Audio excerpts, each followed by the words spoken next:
You're listening to the N2K Space Network.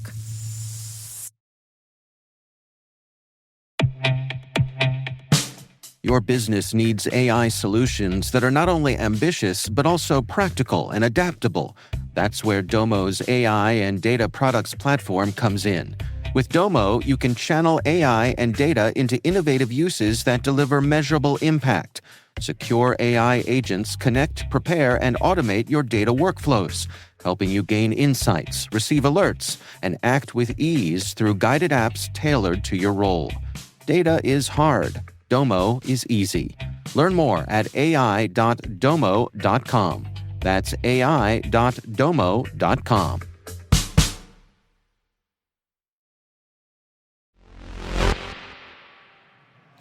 Today is January 30th, 2025. I'm Maria Varmazis, and this is T-minus. T-minus. 20 seconds to LOS, T-dress. Go for deploy. Roger, roll.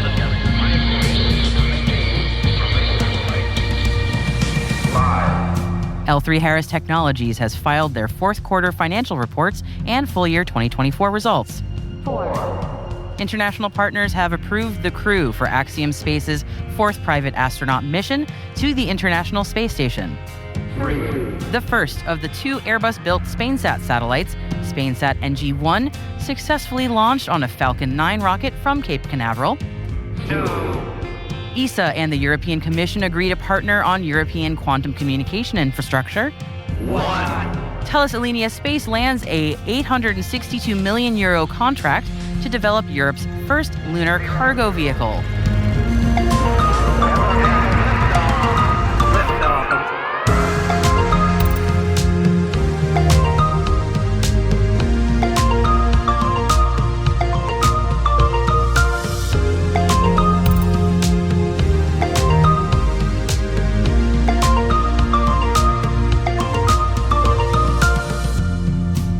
Later in the show, our guest is Chris Spagnoletti, Chief Product Officer at Ursa Major. Find out more about their engines in development after today's headlines.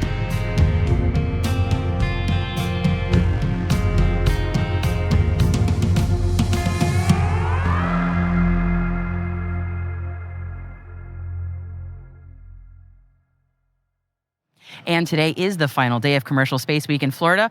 We've all really enjoyed meeting so many of our listeners and guests, and I want to make sure we take a special moment to thank Colonel Hatcher, Vice Commander at Space Launch Delta 30, for stopping by our booth and sharing that he used the show to help him get up to speed on what's going on in space during his transition from the Army to the U.S. Space Force, and to Ignacio for sharing that he wakes up to our show every morning in Barcelona, and the many others here that we've encountered here in Florida. Y'all are absolutely amazing. Thank you for your kindness and for your generosity in saying hi. This has been an incredible, humbling experience. Moving on to our headlines now. The European Space Agency has signed a contract with Thales Alenia Space worth €862 million to lead a European consortium of aerospace industries in building ESA's first lunar lander. The Argonaut lunar descent element spacecraft will aim to be launched on regular missions to the moon and could be used to deliver infrastructure, scientific instruments, rovers, technology demonstrators, as well as vital resources for astronauts on the lunar surface, such as food, water, and air. The core team for the development of the lunar descent element is comprised of Thales Alenia Space in Italy, Thales Alenia Space in the United Kingdom, Thales Alenia Space in France, and not Thales Alenia Space, and OHB. The Argonaut lunar descent element is scheduled to be delivered in 2030 to be used for its first operational mission, ArgoNet, expected to be launched in 2031. The European Space Agency and the European Commission have finalized their partnership on the European Quantum Communication Infrastructure, also known as EuroQCI. EuroQCI is an advanced network that aims to protect everything from personal data to Europe's critical infrastructure, using proven principles of quantum physics. It aims to enhance the security of critical government data by using quantum key distribution, which is a technology that uses the principles of quantum physics to detect any attempt at interception. The program is also being advanced through ESA's Security and Cryptographic Mission, also known as SAGA, which will demonstrate and validate space-based quantum technologies on orbit. ESA is also supporting the development of Eagle-1, which is the first satellite for this space-based quantum key distribution system, and it is scheduled for launch in 2026. The first of the 2 Airbus-built SpainSat satellites, the SpainSat NG-I, successfully launched on a Falcon 9 rocket from Cape Canaveral. The spacecraft, operated by Hisdesat for the Spanish Armed Services, will enter into service in geostationary orbit from the second half of 2025, following initial testing and commissioning. And on a personal note, I got to witness that launch last night in Florida, and it was my very first rocket launch. It was absolutely amazing, and I was honestly stunned into silence. 9, 8, 7, 6, 5, 4, 3, 2. Oh, there's over there! Oh, holy cow!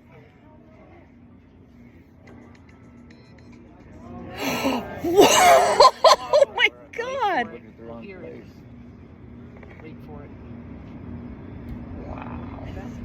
That's incredible. Moving on from that, the U.S. Space Agency and international partners have approved the crew for Axiom Space's 4th private astronaut mission to the International Space Station. The mission will launch aboard a SpaceX Dragon spacecraft from NASA's Kennedy Space Center in Florida no earlier than spring 2025. Former NASA astronaut and director of human spaceflight at Axiom Space, Peggy Whitson, will command the mission, while ISRO astronaut Shubhanshu Shukla will serve as pilot. The 2 mission specialists joining are ESA astronauts from Poland and Hungary. And it is that time of year again. We're starting to receive fourth quarter financial reports from across the space industry. L3Harris has filed their statements, which you can read in full by following the link in our show notes. The aerospace technology company reported a revenue increase of 3% in the last part of the financial year. They say the increases were driven in part by increased volume for advanced electronics for space and munitions programs. Overall, 2024 revenue increased 10%, due in part to the inclusion of a full year of results for the company's Aerojet Rocketdyne segment.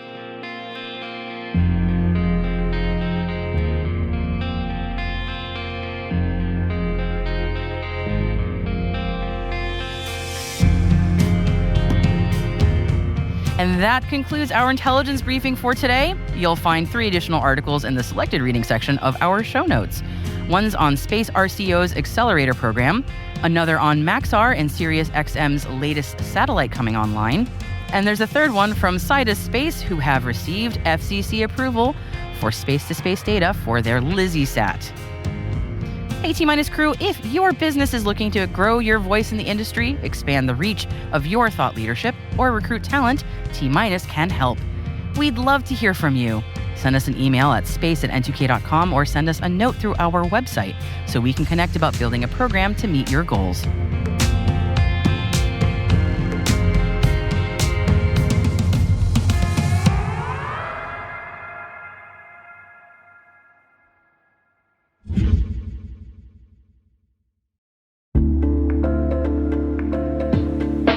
Hey everybody, Dave here. Have you ever wondered where your personal information is lurking online? Like many of you, I was concerned about my data being sold by data brokers. So I decided to try Delete Me. I have to say, Delete Me is a game changer. Within days of signing up, they started removing my personal information from hundreds of data brokers. I finally have peace of mind knowing my data privacy is protected. Delete Me's team does all the work for you with detailed reports, so you know exactly what's been done. Take control of your data and keep your private life private by signing up for Delete Me. Now at a special discount for our listeners. Today, get 20% off your Delete Me plan when you go to joindeleteme.com/N2K and use promo code N2K at checkout.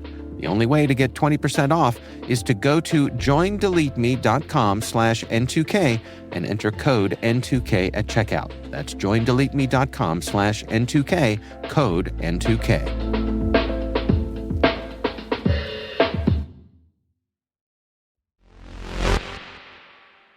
It is our last day recording interviews here at Commercial Space Week in Florida, and we're looking forward to sharing them with you all over the next coming weeks. My guest today is Chris Spagnoletti, Chief Product Officer at Ursa Major. Hey, it's T-Minus Space Daily coming to you from Commercial Space Week. And joining me today, my very special guest from Ursa Major. Why don't you introduce yourself to the audience, please? Yes, hi, thanks for having me. Really appreciate spending the time to listen what Ursa has to do. My name is Chris Bagnoletti. I'm the Chief Product Officer for Ursa Major Technologies. We're up in Berthoud, Colorado, about an hour north of Denver. Excellent. Tell me a bit about your background, because you've got a really fascinating career story. Yeah, so I've been about 30 years in aerospace on the general aviation side. I spent a lot of time developing flight critical systems for military commercial aircraft. I've worn a lot of hats at senior levels. I've been in sales. And going from engineering to sales is frightening. But I worked in sales, operations, and then most recently I had run a business. I ran a cargo aerospace business in North Carolina. And then I came to Ursa about 3 years ago.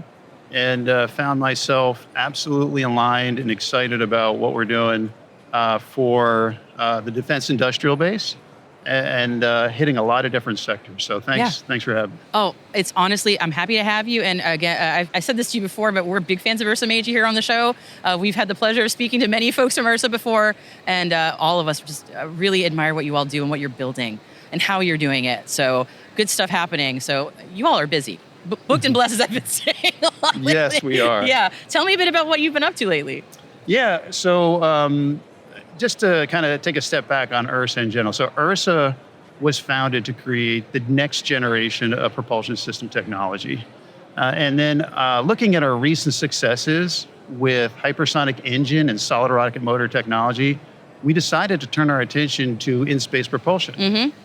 And the reason that we did this is that we want America and our allies to have reliable, affordable, higher performing access to space. So when people think about access to space, they normally think, oh, that's launch, right? Big rocket engines, launch companies. Actually, providing access to space, we need to think about that our economy and our security relies heavily on the space-based assets. Yeah. Right? And those space-based assets are known to have this importance for the United States, and our adversaries are putting those at risk. And so to mitigate the risk, we as a country, we're taking a distributed architecture approach, right? So you have proliferated assets in space to mitigate. Yep. But for that to work, those assets have to be replaceable, highly maneuverable, but most important, they have to be available. So this leads to the problem statement. So where we see the problem statement is that the current satellite industrial base has been optimized for highly complicated, boutique, complicated devices that take years to develop and years to deploy. Yeah, yep. And then painful supply chain lead times and brittle supply chains overall are standard operating procedure. What this does, this causes launch delays, cost overruns that can break business models. And then most importantly, just we can't make our mission objective. So what are we doing about it? So at Ursa, we are focused on not only providing high efficiency propulsion systems, we have developed an advanced design for manufacturing and integrated supply chain set of tools for key parts and processes. So what this means... Yeah, tell me more about that. What this means is that when the satellite bus providers want to have high performing propulsion, but they want something different because not every bus is the same. So they want something changed, want something tweaked. We've developed processes and tools that allows those designs to be updated, but to be qualified to meet reliability standards. But that period of time is not going to take months and years and millions of dollars, because that's what crushes people. We're talking about weeks and months. So between that design philosophy, and then our heritage of unparalleled engine testing, we are going to give America and our allies unfettered access to space. Just recently, President Trump announced an executive order about the Iron Dome. That has a lot of huge implications for our industry. I imagine you all, the antenna perked up. Yeah. I'm so curious to get your thoughts on what that means for you. Yes, we are very interested to see where this is going to go because, at Ursa, we have a lot of very specific technologies and skill sets that would complement what the executive order laid out, specifically hypersonic propulsion technology to provide that kinetic offset that the United States is looking for in protecting our country. There's actually a pretty big hole and gap in what the United States can currently do, and Ursa Major is filling that gap. We have some very unique technologies, storable rocket engine technologies that are at TRL 6 right now. And with the help of these government agencies, we are working towards closing that loop and getting that technology into usable assets for the country. It's same thing on the solid rocket motor side. We have partnerships with the Navy and with other government institutions to advance some of the same concepts I was talking to you about before. Yeah. On the solid rocket motor side, we have developed a similar approach. Basically, the current business model for solid rockets is you stand up tooling for a certain rocket motor of a certain size, and if you change it, it takes millions of dollars and multiple years to stand up one next to it that has a variation. So for an agile capability, especially when the United States is working out the requirements for what this defense shield looks like, we're going to be able to fill the need and be flexible. So you don't have to wait multiple year after year to get different configurations as we work out the details. So we're going to keep a close eye on it, and we're going to see how the requirements pan out, and we're going to be ready to support. It's fantastic. I'm given what you all build and where you all are in the industry, I'm so always curious to get your thoughts and perspective on the state of the supply chain right now, which is always, I know it's a perennial. Spicy. Spicy We're doing topic. spicy takes today. Spicy Wednesday. Oh, I can't say that either because we're we're doing spicy takes today. Right. It's like I do this for a living, and yet, I'm always curious to get people's perspectives on the supply chain. So, your thoughts? Yeah. The supply chain is a couple different lanes to think about. It depends on what your perspective is. If you are a satellite bus manufacturer, then your supply chain for propulsion are propulsion component suppliers. And it just at the subsystem level, what we see is that there's this huge deficit between supply and demand. Yeah. And there are so many satellite buses that are needed for this proliferated architecture. There's just not enough providers. So what's happened is that you have a lot of very intelligent, driven folks that say, hey, I'm going to fill that gap, right? And so they go ahead and stand up a facility, a company, and they feel the pressures to move fast. But what happens is that we've seen a pattern where, because the pressures to move fast, and a lot of these individuals maybe don't have the time to do the detailed, the devil's in the details of this stuff in terms of reliability, maintaining all of the design requirements, that the product doesn't do its intended purpose. So what you have a lot of startup satellite companies using startup subsystem companies, and then you have risk squared. So when they go and launch, anybody within that family of subsystems that fails, nobody gets to see if their stuff works. So we have this issue ourselves where we are being very selective. As we enter into in-space propulsion, we're being really careful to make sure that we partner with satellite bus providers that are paying attention to the details. And so we take that very seriously. And so I think that as this industry matures, I think a lot of those companies will, learn from their mistakes and get better. Yeah. So I think that will help the supply chain at the subsystem level. Is if you keep going down the chain in terms of like raw material. Yeah, that's another. And the basic raw material. Domestic supply. Yeah, domestic supply. Yeah. The business that I had before in North Carolina, going through the COVID, the challenges posed by COVID, those issues in having the complete supply chain disrupted took years. Of course, yeah, that's not a quick thing to fix. No, it's not. No. And then what happened is that I believe you kind of have this nexus where those companies are really coming back out of that curve. Yeah. The demands are increasing, but then you have this additional demand in getting this proliferated set of assets up into space. Yeah. So you have a compounded problem, and I think we'll be able to catch up, but I think we're still 2-3 years away. Fantastic. Any parting thoughts? Floor is yours. Anything you want to close out with today? Boy. I know everyone hates that question, right? It's like, yeah, I really think, just to hammer home maybe a couple of the other issues that we talked about Sure. or comments. I really think that we're laser focused. It's very easy to get distracted when there's so much opportunity. We have learned, IRSA's almost coming on 10 years, and we have learned to have tight focus on the things that matter to the defense industrial base and the country as a whole. And that really has been kind of a galvanizing point for us. So in-space propulsion, solid rocket motor technology, hypersonics, filling that kind of blank space where we're behind from some other countries, and launch engine technology. That's really our focus. So we are excited about what's ahead of us. And then, we that's great. You're good. No, Let's have to redo that one. No, nothing like that. If you want to, you can, but I think that was fantastic, honestly. No, it's always really cool to hear what you all are making. Every time there's a new announcement out from IRSA, it's honestly, it's like we're all cheering for you. So, no, thanks. We really appreciate it. We've got a great culture of can-do attitude in Colorado. So thanks for having me. Really appreciate it. My pleasure. Thank you. That's my job to thank you. You've been great. You have the harder job. I just get to listen. You have the hard job. So thank you so much for speaking with me today. And I always learn a lot. So thanks so much. It's been great.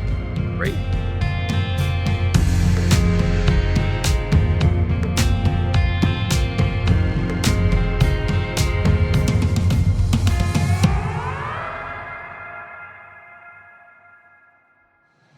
We'll be right back.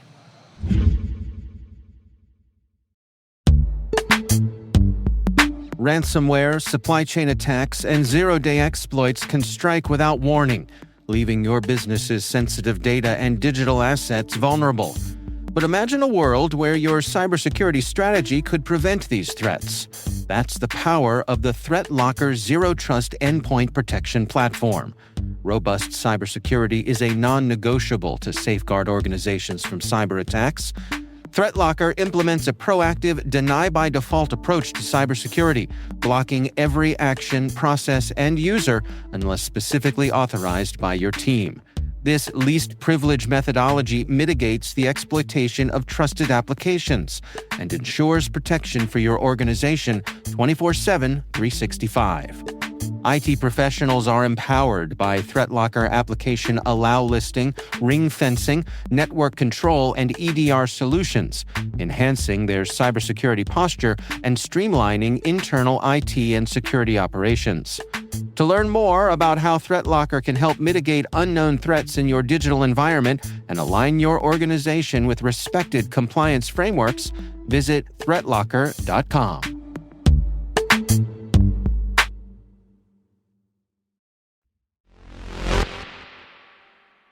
Welcome back. It is the moment geologists and deep space enthusiasts like myself have been waiting for. The first update on what has been found in the samples gathered from asteroid Bennu and that jar that just wouldn't open.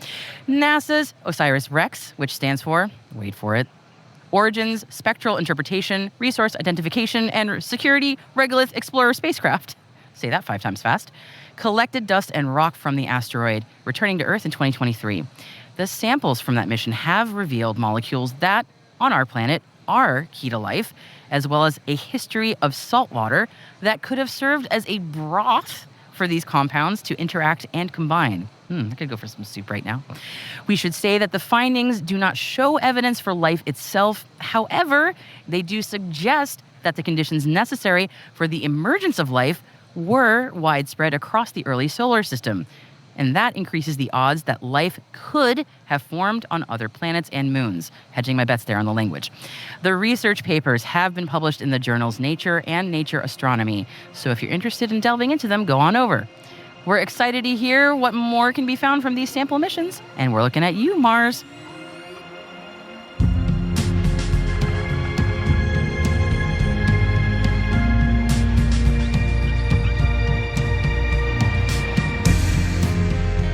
That is it for T-Minus for January 30th, 2025. Brought to you by N2K Cyberwire. For additional resources from today's report, check out our show notes at space.n2k.com. We're privileged that N2K and podcasts like T-Minus are part of the daily routine of many of the most influential leaders and operators in the public and private sector, from the Fortune 500 to many of the world's preeminent intelligence and law enforcement agencies. This episode was produced by Alice Carruth. Our associate producer is Liz Stokes. We're mixed by Elliot Peltzman and Trey Hester, with original music by Elliot Peltzman. Our executive producer is Jennifer Iben. Our executive editor is Brandon Karp. Simone Petrella is our president. Peter Kilpie is our publisher. And I'm your host, Maria Varmazis. Thanks for listening. We'll see you next time.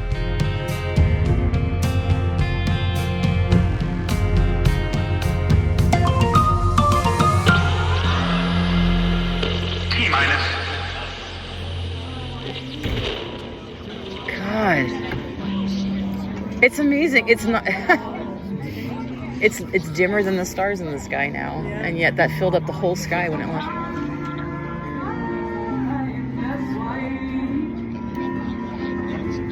There it goes. Hearing the silence from everyone else, like the stunned silence, was my favorite.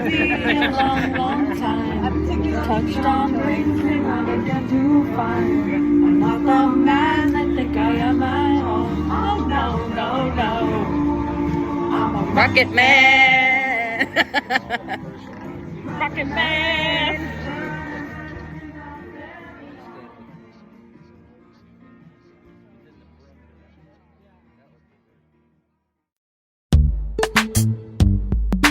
And now, a message from our sponsor, Zscaler, the leader in cloud security. Enterprises have spent billions of dollars on firewalls and VPNs, yet breaches continue to rise by an 18% year-over-year increase in ransomware attacks and a $75 million record payout in 2024. These traditional security tools expand your attack surface with public-facing IPs that are exploited by bad actors more easily than ever with AI tools. It's time to rethink your security. Zscaler Zero Trust plus AI stops attackers by hiding your attack surface, making apps and IPs invisible, eliminating lateral movement, connecting users only to specific apps, not the entire network, continuously verifying every request based on identity and context, simplifying security management with AI-powered automation, and detecting threats using AI to analyze over 500 billion daily transactions. Hackers can't attack what they can't see. Protect your organization with Zscaler Zero Trust and AI. Learn more at zscaler.com/security.